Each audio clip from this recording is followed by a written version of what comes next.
Hi, this is Sean Hafer, and in this series of tutorials for Cinema 4D, we will be building off of the clock that we created with primitives in the earlier tutorials, and we will use some different modeling techniques to create some more advanced parts for our clock. So in this tutorial, we'll use the Extrude object to create some more detailed hands from some Illustrator splines.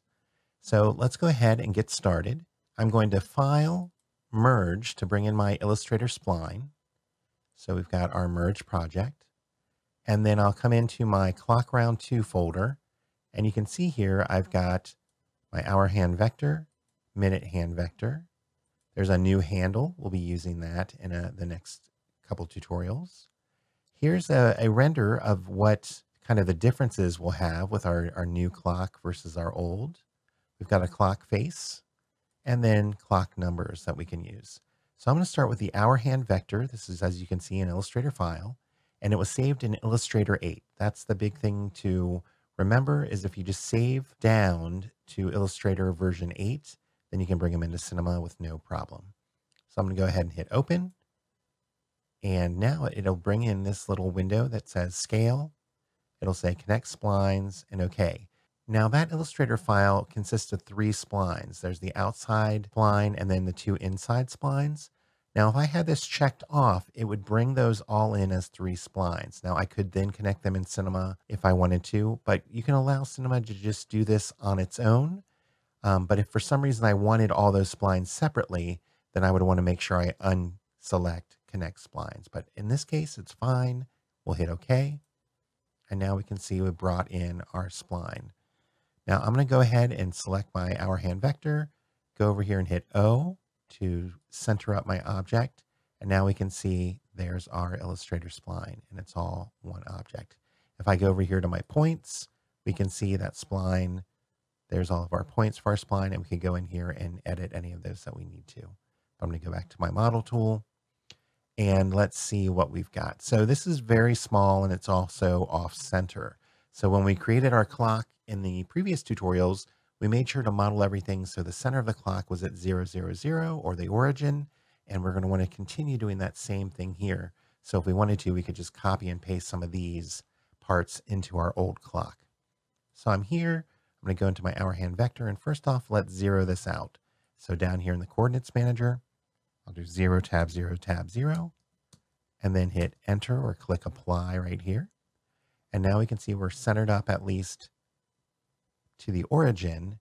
Now what I'd like to do is bring my axis down to where the clock hand will attach to the stem.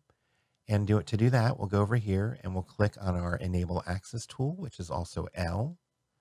And when we've got that tool selected, if I go to move, I can now grab my y-axis and just drag this down. Now to see this better, I'm going to pull up my front view and zoom in either by my scroll wheel or again hitting O. And now I can just center this up as close as I can to that center point there. That looks pretty good. Now if I uncheck this, enable axis, or again hit the L key, that will now allow, and if I move this, I'll now move my spline again. So I can move that up here, or again, just come over here to position on the Y, hit 0, and then enter to apply. Now we know that's centered up right on there. And if I would hit my R for my rotate and grab this, we know these hands will move around that center point. And I'll just undo to get that back to 0.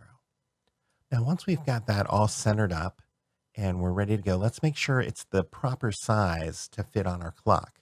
If we look back at our previous clock, our hour hand was 11 by 70. So what we want to do is go ahead and make this hour hand 70 as well. So I could go to my scale tool or hit T.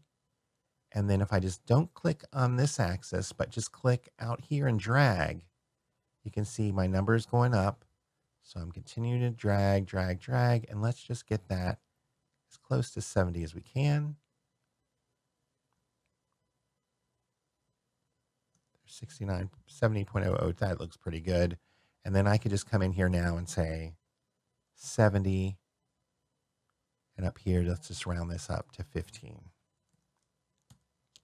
and that's scaled from the center point. So again, we're still at the center. That's the nice thing about moving that anchor point to the origin. So now we've got this here. I can go ahead and hit E for my move tool again, or go to my selection tool, and we're sized up. The next step is we want to give this some thickness because splines don't render. So if I come up here and hit my render view, we don't have anything showing. So we need to give it some geometry, some thickness, and then we can see that in the render. So we're going to use what's called an extrude object. So up here, if I click and pull down, I can see here we've got extrudes, lathes, lofts, sweeps. We'll be using a lot of these tools coming up here in the next couple tutorials, but in this one, we'll just focus on the extrude. So I'm going to create the extrude. Let's name this hour hand. And then I can drag my hour hand spline to make that a child. Now, if I go to my perspective view, we can see that shot that back in space. So it went back along its z-axis, and it went 100 centimeters. Okay, that's its default. So if I click on our hand, the extrude object, we can see here an object. It's got a direction, auto. You could change this. So you could see if it doesn't go the right direction on auto, you can pick which one you want to use. But auto does pretty well. Offset is 100. That's a lot. So I'm going to bring that down maybe to 0.75. That seems good. And then we've got a renderable object. Now we can do some other things in here. Besides just the extrude as a default, we can add some details to the caps. So if we look here, we've got the object, then we've got caps, and caps here, start cap, end cap. So you can see the end cap is the cap at the back. I'll zoom in a little so you can see that. And then the start cap is the cap in the beginning. And you can turn those on or off. If you wanted to have bevels, we can put bevels on them, and you can pick, you could do the front and the back separately, but for ours, we'll just go ahead and do both bevels. I think that seems fine. Now, when we go to our bevels, we've got a size, so we can start dragging this out, and you'll see it creates a bevel for us. Now, depending on your geometry, you want to be careful that it doesn't start crossing over and create a lot of problems. That looks a little funky. So usually you just come in here. So for ours, what we'll want to do is bring this down to a much more reasonable size. So maybe 0.2. Now if we zoom in here, we can see we get a nice bevel. It catches the light when I render. And now we've got something there. So it's round. The number of segments, if I go here, and if you don't see your polygons, make sure you go to your display, road shading lines. And now we can see if we create those segments, we can get more curvature along the edge. Now don't go crazy with this, because a lot of times, think about this clock hand, it's going to be very small. So we'll probably get away with 3 or 4 easily. And if we move back and we hit render, we can see it catches that light and we've got a little bevel.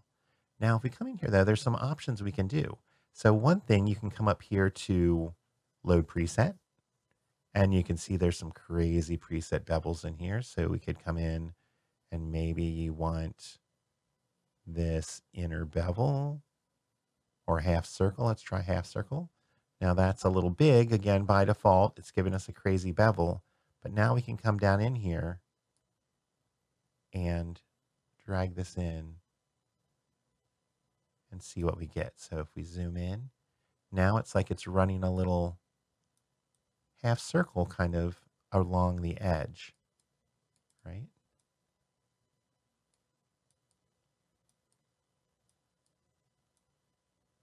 So you could do something like that. And what that does, those presets are basically just curve. So by default, we're in a round, right? It's just doing a small rounding. Then, this is 30 segments. That is a lot. Then if we come back, we've got curve. And this is here where we can create our own curve. So if we came in here, we could grab this.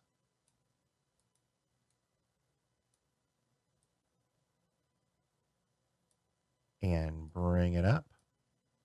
And if we wanted to create a different shape, we could come in here and do this. So if we wanted just our straight bevel, There's kind of that. If you want to add another point in, you hold down Control or Command. And now we can create our own different type of bevel, right? So we can go up, do all kinds of different things, even recess that bevel area. So let me get this up. And you can play around with these to see what kind of bob you'd want to get. But you can see there, if we give that a few more, that's kind of interesting, right? We've got a shape there, and we can give it some more segments. And let's see what that looks like rendered. All right, that's kind of fun. So however you want to do that, I'll probably see what that looks like from back here.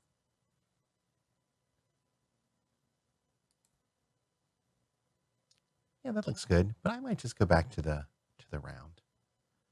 And that's a simple one there for me.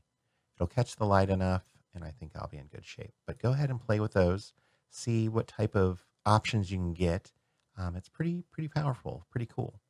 So now if I come in here, I can, again, do our render, and that clock hand is ready to go.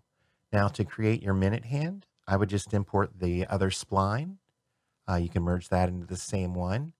Again, size it up. I think with the minute hand, we were more about 85 centimeters high. So go ahead and you could scale that up to 85 and then do the same thing with putting it in the extrude. Make sure you move your center point, your axis down, and center it up, and you'll be ready to go on to the next tutorial. So I'll see you in the next tutorial where we'll be creating the sort of tick marks around the outside of the clock and bringing in the clock numbers. So thanks for watching.